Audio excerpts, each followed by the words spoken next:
se relier, s'accepter, se reconnecter pour vivre sa vraie nature. Je vous propose aujourd'hui la lecture d'un mini-conte. Et à l'issue de ce mini-conte, nous allons prendre un moment pour voir comment résonne ce conte à l'intérieur de nous, ce avec quoi il va faire écho en termes d'expérience personnelle, intime. Et c'est ce temps justement que nous prendrons pour laisser émerger des sensations, des sentiments qui nous permettront de mieux nous confronter tout en douceur à ce qui résiste en nous et nous empêche bien souvent de vivre selon notre véritable nature et peut-être essayer de comprendre pour quelles raisons nous résistons. Si vous en êtes d'accord, je vous propose d'ores et déjà de prendre votre position, celle dans laquelle vous êtes le mieux installé. Et puis, lorsque vous serez prêt, vous pourrez fermer les yeux. Pour entrer doucement dans cette séance, je vous invite, sans rien modifier, sans rien changer, juste à suivre le rythme de votre respiration. Déposez toute votre attention, toutes vos pensées sur votre respiration et sur cette observation attentive. Votre position immobile. Et si vous en êtes d'accord, je vais commencer la lecture de ce petit conte.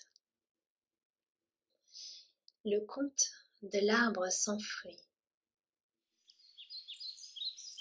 J'aimerais vous parler de l'histoire d'un arbre qui ne donnait pas de fruits. Il était le seul arbre à être ainsi dans cette grande forêt d'Amazonie. Cet arbre était à la fois triste et jaloux des autres arbres, jaloux de voir tous les enfants du village se gorger de leurs délices, lui qui n'avait que des fleurs à offrir. Quelle injustice!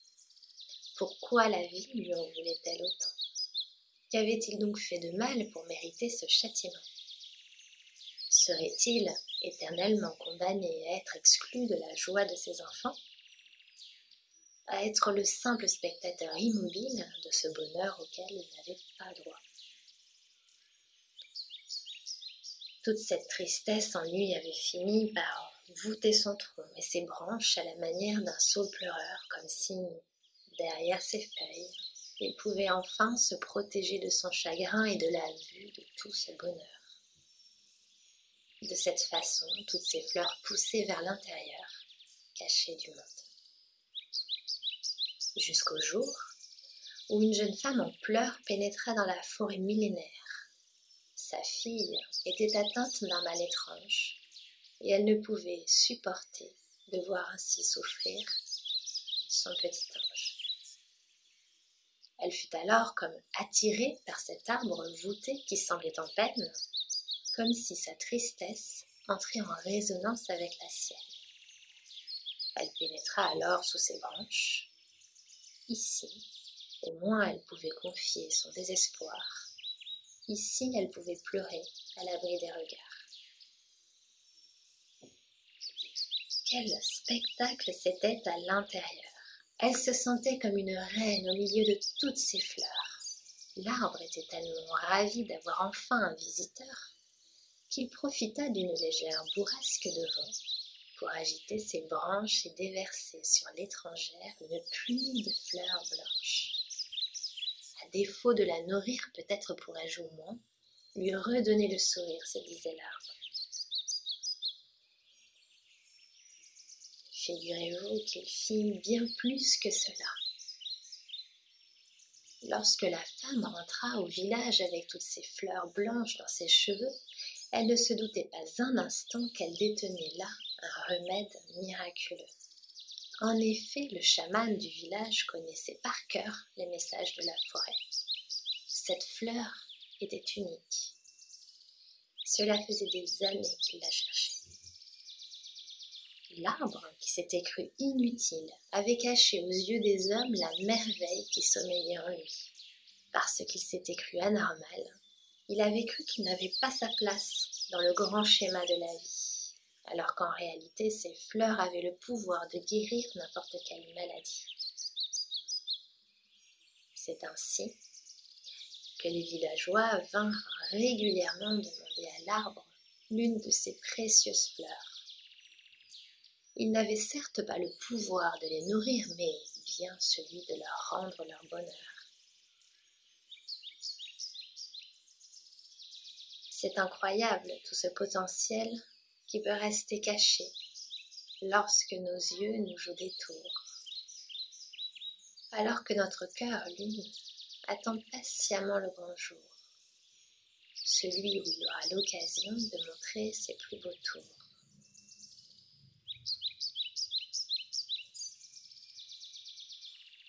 La vie est similaire à cette légère bourrasque de vent qui aide ceux qui le souhaitent vraiment à exprimer pleinement leur talent.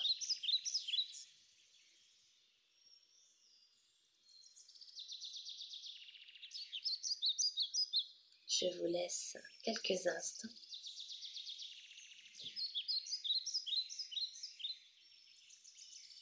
pour que la magie de ces mots entre en résonance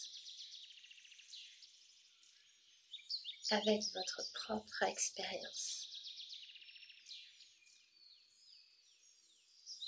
Voyez où ce conte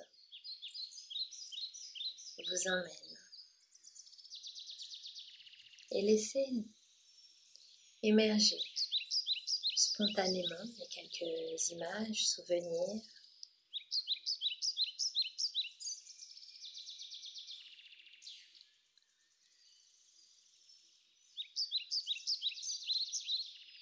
et avec beaucoup de douceur, confrontez votre expérience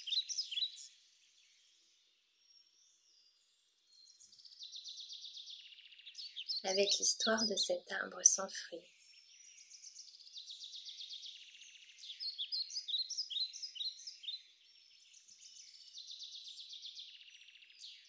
Prenez de grandes inspirations.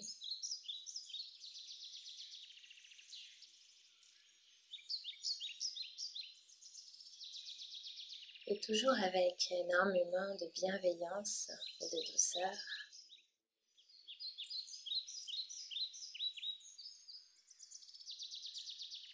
observez attentivement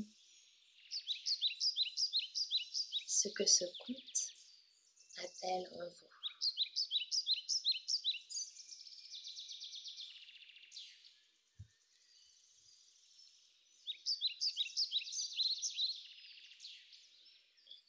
Se relier, s'accepter, se reconnecter pour vivre sa vraie nature.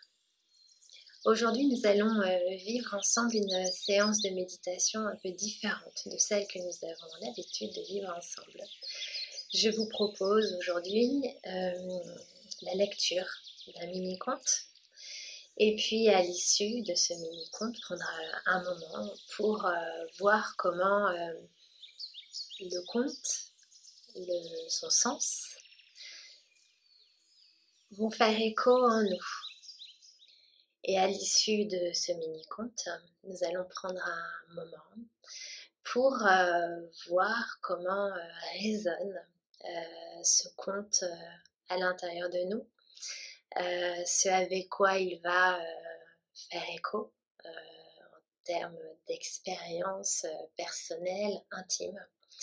Et c'est ce temps justement que nous prendrons pour laisser émerger des sensations, des sentiments qui nous permettront de mieux nous confronter tout en douceur à ce qui résiste en nous et nous empêche bien souvent de vivre selon notre véritable nature et peut-être essayer de comprendre pour quelles raisons nous résistons. Si vous en êtes d'accord, je vous propose d'ores et déjà de prendre votre position, celle dans laquelle vous êtes le mieux installé. Et puis, lorsque vous serez prêt, vous pourrez fermer les yeux. Pour entrer doucement dans cette séance, je vous invite, sans rien modifier, sans rien changer, juste à suivre le rythme de votre respiration. Déposez toute votre attention, toutes vos pensées sur votre respiration et sur cette observation attentive. Votre position immobile. Et si vous en êtes d'accord, je vais commencer la lecture de ce petit conte. Le conte de l'arbre sans fruits.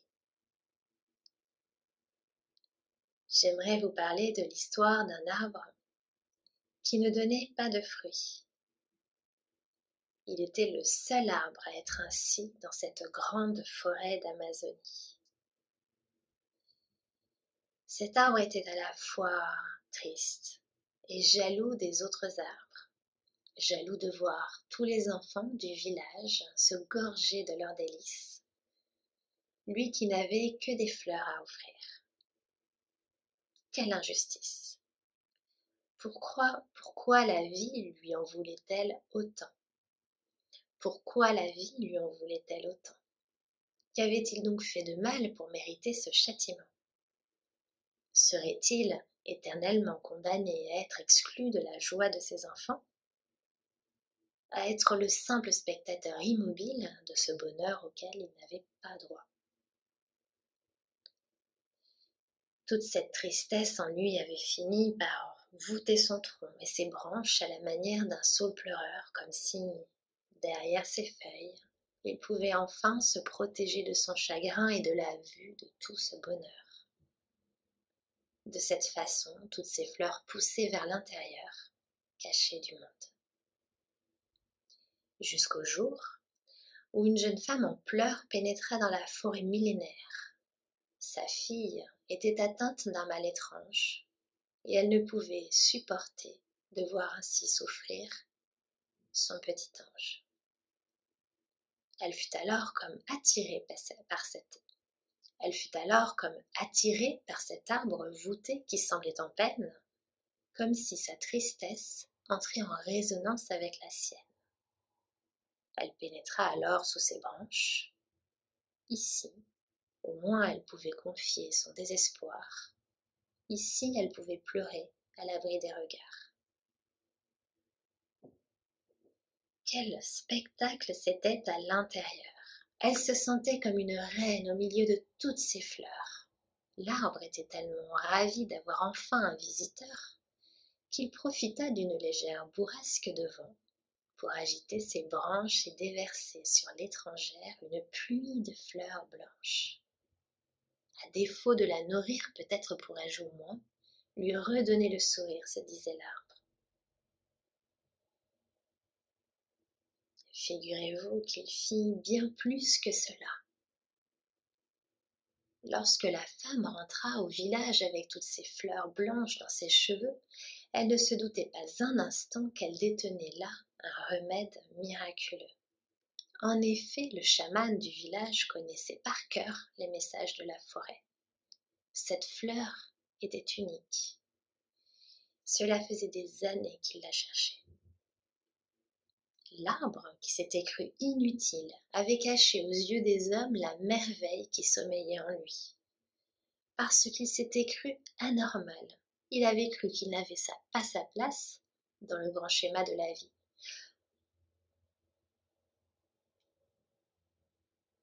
Parce qu'il s'était cru anormal, il avait cru qu'il n'avait pas sa place dans le grand schéma de la vie, alors qu'en réalité, parce qu'il s'était cru anormal, il avait cru qu'il n'avait pas sa place dans le grand schéma de la vie, alors qu'en réalité, ces fleurs avaient le pouvoir de guérir n'importe quelle maladie. C'est ainsi que les villageois vinrent régulièrement demander à l'arbre l'une de ses précieuses fleurs. Ils n'avaient certes pas le pouvoir de les nourrir, mais bien celui de leur rendre leur bonheur. C'est incroyable tout ce potentiel qui peut rester caché lorsque nos yeux nous jouent des tours, alors que notre cœur, lui, attend patiemment le grand jour, celui où il aura l'occasion de montrer ses plus beaux tours.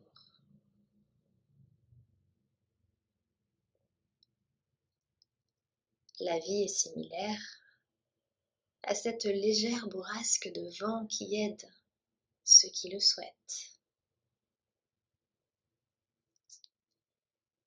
La vie est similaire à cette légère bourrasque de vent qui aide ceux qui le souhaitent vraiment à exprimer pleinement leur talent.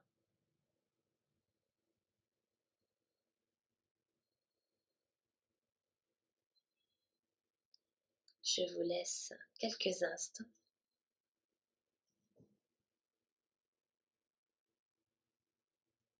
pour que la magie de ces mots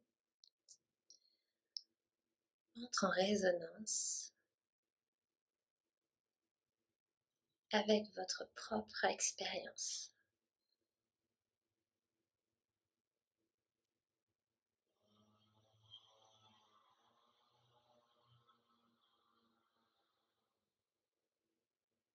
Voyez où ce conte vous emmène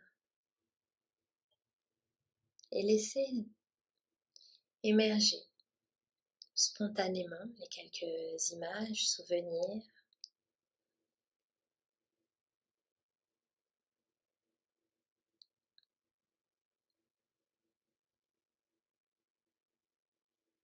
et avec beaucoup de douceur, confrontez votre expérience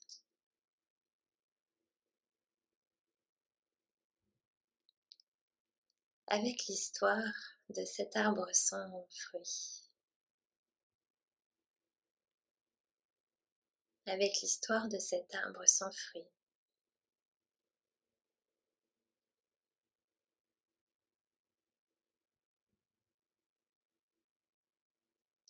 Prenez de grandes inspirations.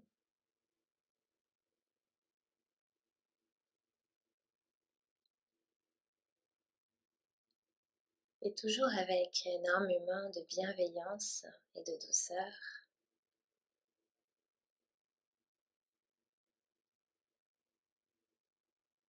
observez attentivement ce que ce conte appelle en vous.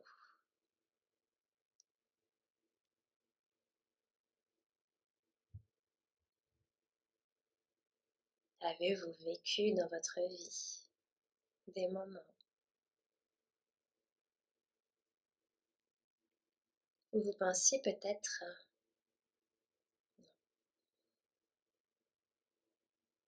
quels sont les talents, les richesses, les potentiels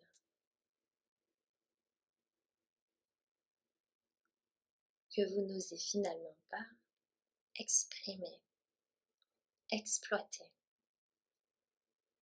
À quel moment dans votre vie êtes-vous à contre-courant de votre nature véritable?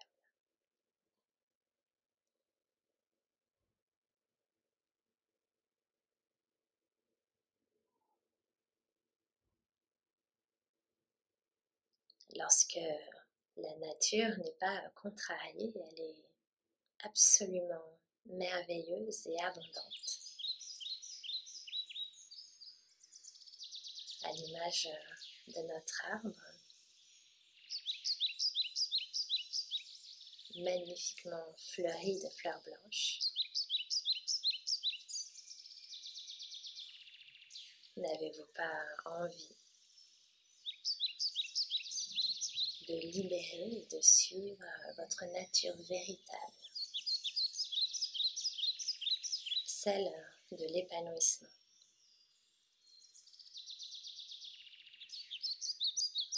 Je vous invite à vous imaginer arbre, fleur. Choisissez.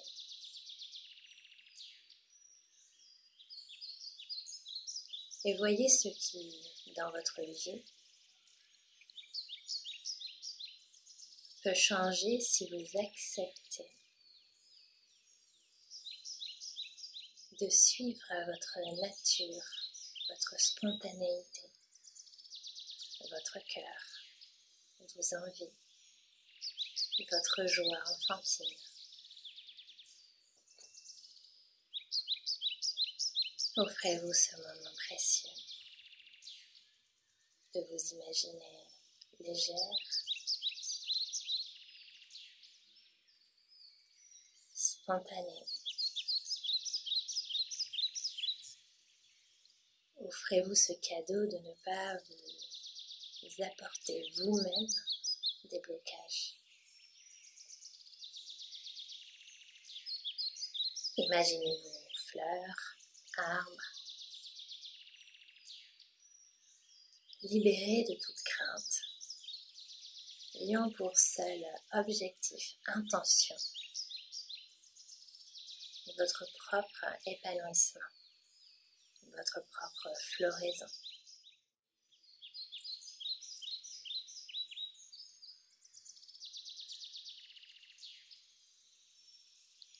Restez encore quelques instants.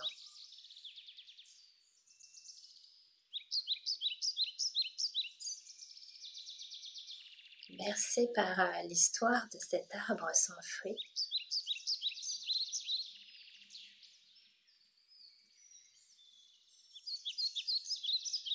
et de toutes les résonances associées à votre propre histoire.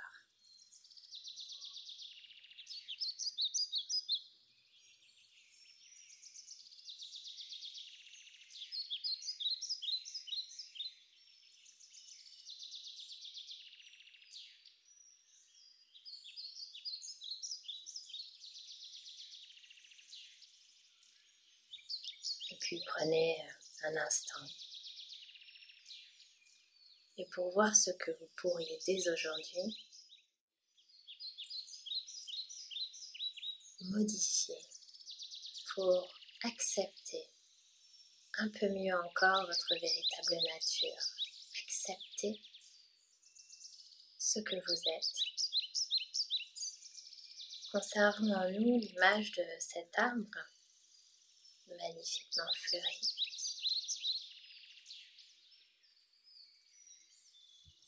Restons encore quelques instants bercés par les mots de ce conte.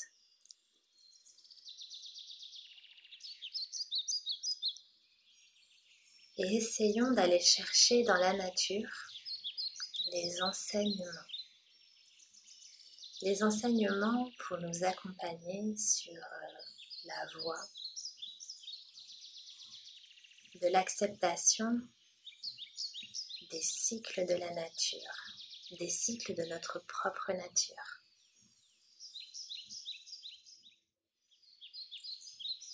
Prendre conscience que nous avons tous notre place en ce monde, quel que soit notre profil, que nous produisions des fruits ou des fleurs.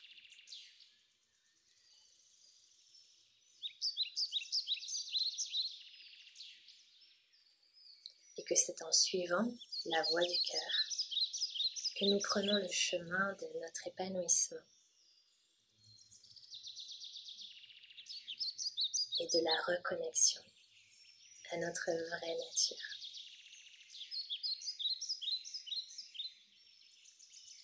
Prenez de grandes inspirations.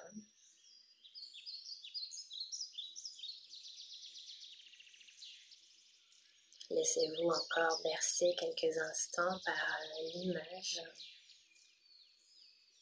de cet arbre magnifiquement fleuri, ayant retrouvé confiance. Confiance en ce qu'il est, et véritablement conscient qu'il a sa place parmi les autres, parmi la nature.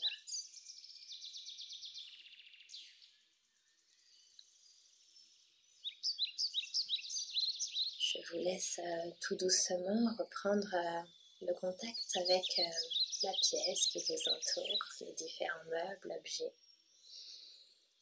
les parfums, les sons.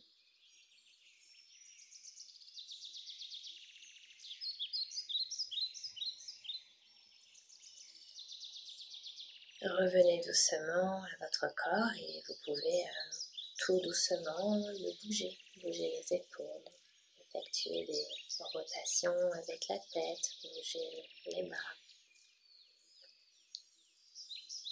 Revenir doucement en mouvement. Faire circuler le flux de la vie en vous.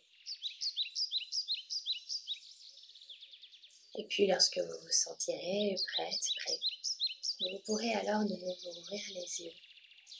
Et je vous invite à conserver le plus longtemps possible dans votre cœur l'histoire de l'arbre sans fruits. Je vous dis à bientôt. Merci pour votre écoute.